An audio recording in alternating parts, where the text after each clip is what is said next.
it's me, Michaela, and it's raining outside and my room is dark, well, sort of. And I feel like today is the perfect time to talk about my story. So here we go. Alright, my story starts out like any ordinary girl's story. When they're very, like, when you're young, your dads always want to do stuff with you. Like, me and my dad, like, every Saturday, we would go to my cousin's house. Well, yeah, we went to my cousin's house and go swimming, just me and my dad. We do that every Saturday. Every Saturday we would go do that, and then we go get ice cream, and then we usually go to the park. But that stopped when I was about maybe 10 years old. Every Saturday I'm like, Dad, let's go.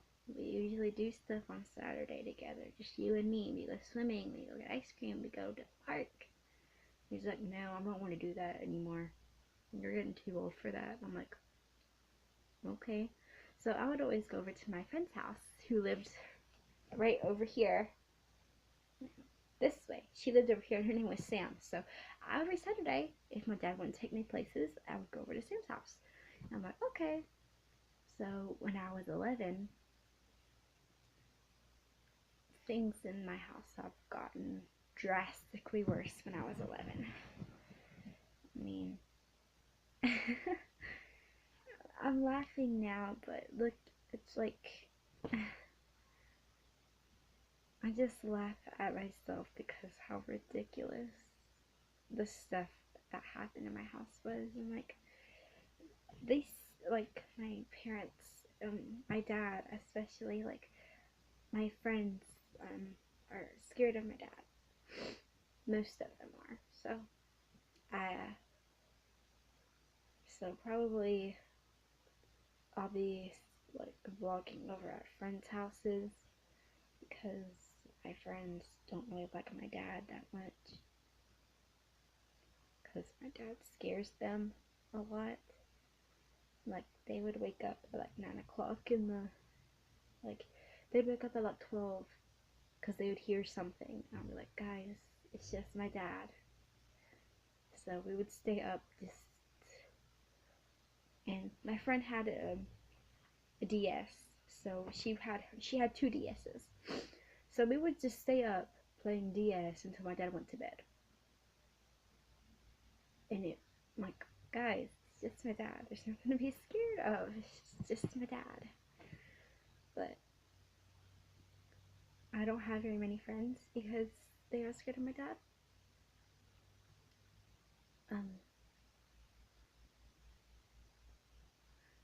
I'm now 15 and I still have friends who are scared of my dad. I'm like, guys, you want to go do something at my house after school? Because, and they're like, no, why don't you come over to our house? I'm like, no, I got stuff to do after school. I gotta go take care of the dogs and the chickens. And I'm like, you got chickens now? I'm like, yeah. So they're like, oh, well, you're too busy for us, so we just don't want to be your friend anymore. So most of my friends aren't really my friends anymore because I have stuff to do at the house. Like, take care of the dogs and the chickens and the garden. We have a garden now, too. So I have to take care of that. But, yeah, that's basically about all my friends and stuff. But, alright. When I was, now the rest of this is, the rest of this story is about, like, me going to church and stuff. So if you guys are offended by that, please let me know. I mean, if you're offended by me saying the word God, just stop the video right here. If you don't want to hear the rest of my story, just stop the video right here. If you don't want to listen about churchy stuff, just stop the video. Just stop the video right now, because that's what I'm going to be talking about for the rest of the time that I have to talk to you guys. But yeah, I grew up in a I used to grow up in a Christian home. When I was very little, we would go to church every Sunday. Every Sunday, we'd go to church. That stopped after I went to Ridgecrest, which I got saved at Ridgecrest. I'm like, Mom, can we please go to church? The only time I went to church was the Sunday after Ridgecrest, because all of the kids who got saved there have to give their testimony. And that's the only reason why we went. And my mom was like, after I got done taking my testimony and the other 2 kids got done taking, there was only 3 of us that got saved from my youth group, at least. But after the youth group left the sanctuary and stuff, my mom's like, okay, let's go. I'm like, Mom, they're going to do a service. And she's like, we got stuff to do at the house. And I'm like, okay. And the only time I go to church now is when I stay the night at friend's house and they go to church, or when I stay the night at my Nana's house and they go to church, which I have nothing against going to church. I mean, I would love to go to church. I would love to. But the only time I go to church at my house is on Wednesdays, because the vans come pick us up on Wednesdays. So, ever since I got saved, things in my house have gotten worse. I've heard testimonies from people who have gotten saved and said, oh, their lives changed forever. Mine didn't. Things got worse for me, not better for me. You know how whenever you get saved, like, you feel like the presence, right?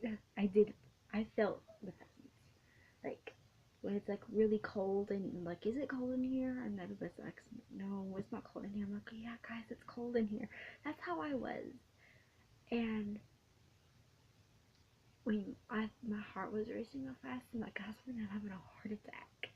And I'm like, no, it's fine. And they're like, no, you got saved, right? I'm like, oh yeah. But yeah, that's what that was. It was the present.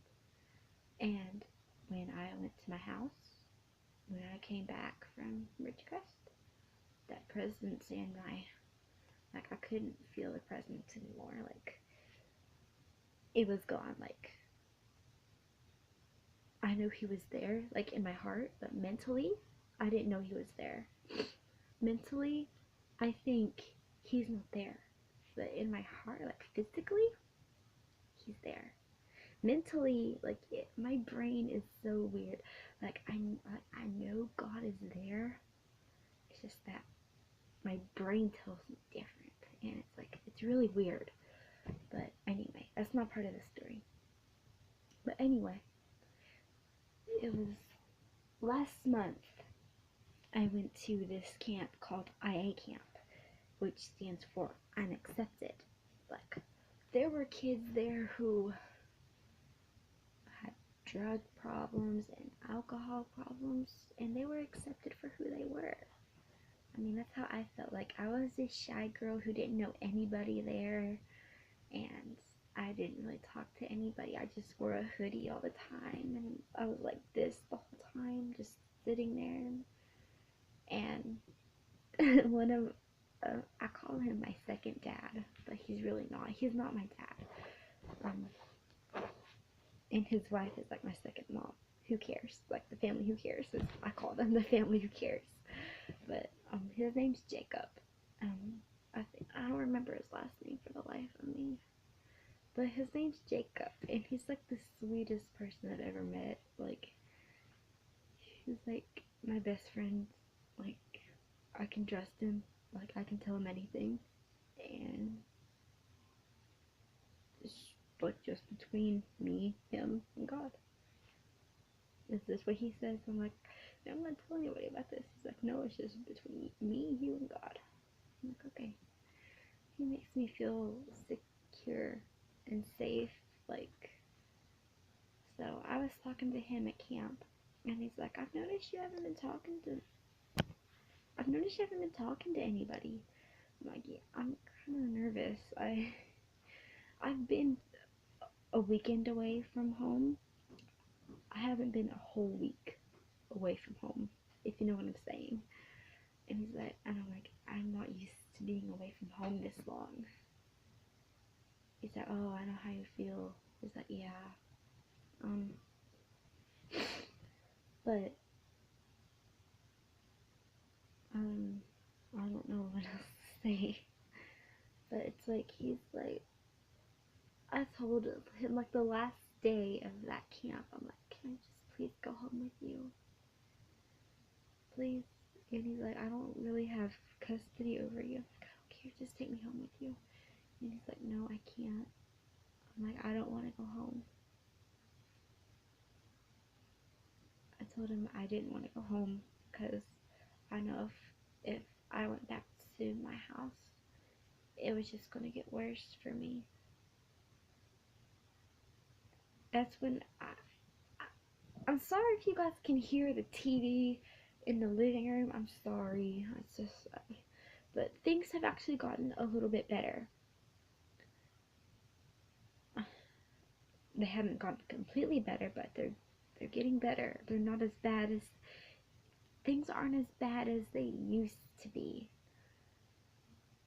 Like, alright, I know you guys aren't going to believe when I say this, and I don't mean to freak anybody out.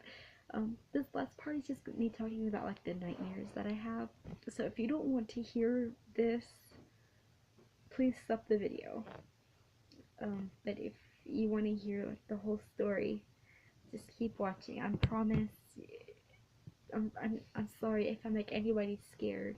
I'm real sorry. You can blame me for that later. You can send me an email about it later. But I used to do self-harm to myself. And tomorrow will be 3 years I have not done any self-harm to myself. Which I am very proud of. Because before I started doing YouTube, sorry, I don't know why I'm tired. I probably because I stayed up all night watching Mineplex Official. But yeah, I still get nightmares. I'm at 15, and I found out what works is you put your Bible in your pillowcase, and when you feel scared, you just grab onto the Bible. So that helped me at camp because I was nervous at camp. I woke up one night crying. Like the first night there, I woke up crying, and I texted my mom, and it was like 1 o'clock in the morning, like, Mom, I want to go home. I was scared, like, I didn't know anybody. I was completely nervous. But she's like, you can't go home. I'm like, but I want to go home. But it took me a couple of days to at least talk to somebody. I met this really nice girl named AJ, and she was like my best friend. And I met this girl named Jasmine. They're like my best friends. I love them so much. Guys, if you're watching, I love you so much. Thank you guys for all the love and support you give me. If you guys watch my videos, I love you so much. AJ, if you're watching this, I promise things are going to get better for you. I promise. Like, things are getting better for me as we speak. But anyway, about my nightmare, and I have like 2 minutes to explain this. Well, now a minute. Alright.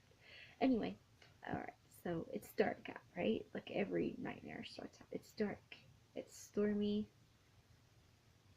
And then I'm like walking home from somewhere. I don't remember where I was, but I was walking home, and I walked down. I was walking down through the alley at night by myself. Don't ever do that, guys. If you are alone in the alleys, oh no.